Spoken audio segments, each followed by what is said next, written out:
High, দেখো আমরা প্রথমেই ট্রেনে উঠে আমরা দমদম স্টেশনে পৌঁছে গেছি। তো দমদম স্টেশনের এখানে আমরা রয়েছি। তো এখন আছি আমরা হয়তো 5 নম্বর প্ল্যাটফর্মের এখানে। তো 5 প্ল্যাটফর্মের এখানে কেউ একজন চাল দিয়েছিল এদের খাবার জন্য। তো সকালবেলা প্রচুর পায়রা দেখা যায় এখানে স্টেশনে। যেই প্ল্যাটফর্মে খাবার দেয় ওরা সেই প্ল্যাটফর্মে উড়ে চলে যায়। তো এই প্ল্যাটফর্মে একজন খাবার দিয়েছিল, তাই ওরা খাবার খাচ্ছিল আর ভাই একটু ভয়ও পাচ্ছিল।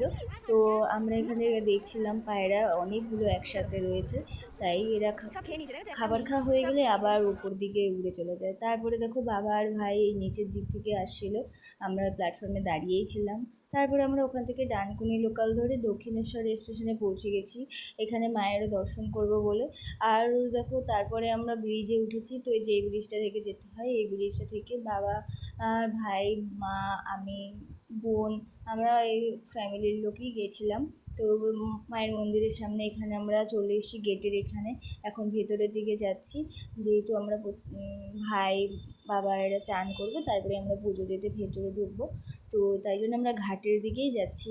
আর ভাই তো বাবার হাত ছাড়া কারোর হাতই ধরে না আর কি। যাই হোক, আমরা ঘাটের দিকে এগোচ্ছি।